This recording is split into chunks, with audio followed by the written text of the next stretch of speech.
Hi guys, মই পংখিয়ে স্বাগতম জনাইছো মোৰ চেনেল অসমীয়া বৰী পংখিলে। আশা কৰো আপোনালোক সকলো ভালে আছে, সুস্থ আছে। মোৰো ভালে। আজি মই অন্য এটি ভিডিও লৈ আপোনালোকৰ ওচৰলৈ আহিছো।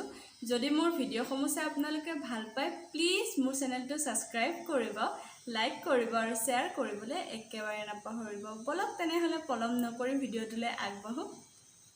আজি মই বনাবলৈ লৈছো ভেনিলা স্পঞ্জি কেক। তাৰ কাৰণে মই ব্যৱহাৰ কৰিছো 4টা কণী আৰু মই একেবাৰে কম তেল ব্যৱহাৰ কৰি কেকটো বনাম। যদি আপোনালোকে ভাল পায় মোৰ ভিডিওটো আপোনালোকে শেষলৈ চাই থাকিব। এছাওক মই ইয়াতে 4টা কণী দি দিছো আৰু এইখিনি মই ভালকৈ ফেটি লম।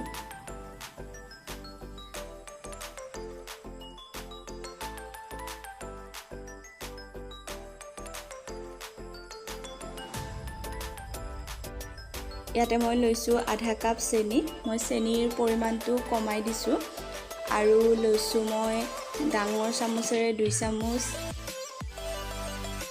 ৰিফাইন অইল ইয়াতে দি দিছো আৰু ইয়াতে দি দিছো মই অকণমান নিমখ। মিঠা বস্তুত নিমখ দিলে সোৱাদটো ভাল আহে। আৰু এতিয়া মেইন বস্তুটো দি দিছো ভেনিলা এসেন্স। ভেনিলা এসেন্স মই ইয়াতে দি দিছো 1 চামুচ আৰু এইখিনি মই ভালকৈ ফেটি লম। ডাঙৰ চাকনি এখন ব্যৱহাৰ কৰিছো আৰু ইয়াতে দি দিছো মই ময়দা দি দিছো মই সম্পূৰ্ণ 1 কাপ আৰু ইয়াতে মই দি দিছো অকণমান পাউডাৰ গাখীৰ। পাউডাৰ গাখীৰ দিলে টেষ্টটো ভাল আহে। আৰু ইয়াতে দি দিছো মই অকণমান বেকিং সোডা আৰু অকণমান দিছো মই বেকিং পাউডাৰ আৰু এইখিনি মই ভালকৈ চালি লম। এনেকৈ দিলে গুটিখিনি ভালকৈ মিক্স হৈ যায়, সেইকাৰণে এনেকৈ দিব লাগে। আৰু এতিয়া মই এইখিনি ভালকৈ ফেটি ললো। ফেটাটো যিমান ভাল হয় সিমানেই কেকটো স্পঞ্জি হয় আৰু ভালকৈ ফুলি উঠে। কেক বনোৱা পাত্ৰ এটা লৈছো আৰু ইয়াতে মই অকণমান ৰিফাইন তেল দি পাত্ৰটো ভালকৈ ঘহি লৈছো আৰু এতিয়া মই ইয়াতে দিছো কেকৰ বাটাৰখিনি। এইখিনি মই ডেপ কৰি দিছো।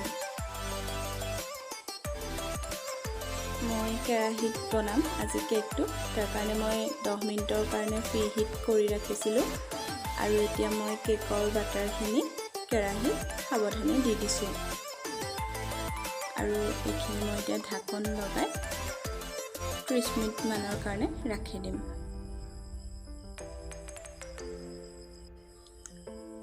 আৰু ইয়াতে মই এটা গধুৰ বস্তু ৰাখি দিছো আৰু 35 মিনিট মানৰ পাছত মই ঢাকনিখন খুলি দিছো। এয়া চাওক আমাৰ কেক ৰেডি হৈ গৈছে। সঁচাকৈ ভাল হৈছে আৰু ধুনীয়াকৈ ফুলি উঠিছে আৰু মোক কেকটো বনাবলৈ 35 মিনিট সময় লাগিছে আৰু চাওক কিমান স্পঞ্জি হৈছে। সঁচাকৈ এনেকৈ এবাৰ ট্ৰাই কৰি চাব, নিশ্চয় ভাল হ'ব। আৰু মই ইয়াতে অকণমান পাউডাৰ গাখীৰ দিছো, তাৰ টেষ্টটো বেলেগ আহিছে। খাবলৈ সঁচাকৈ ধুনীয়া হৈছিলে আৰু একেবাৰে কম সামগ্ৰী ব্যৱহাৰ কৰি আপোনালোকে বনাব পাৰে আৰু খাব পাৰে। আৰু যদি মোৰ ভিডিওটো চাই আপোনালোকে ভাল পালে প্লিজ মোৰ চেনেলটো সাবস্ক্ৰাইব কৰিব, লাইক কৰিব আৰু শ্বেয়াৰ কৰিবলৈ একেবাৰে নাপাহৰিব।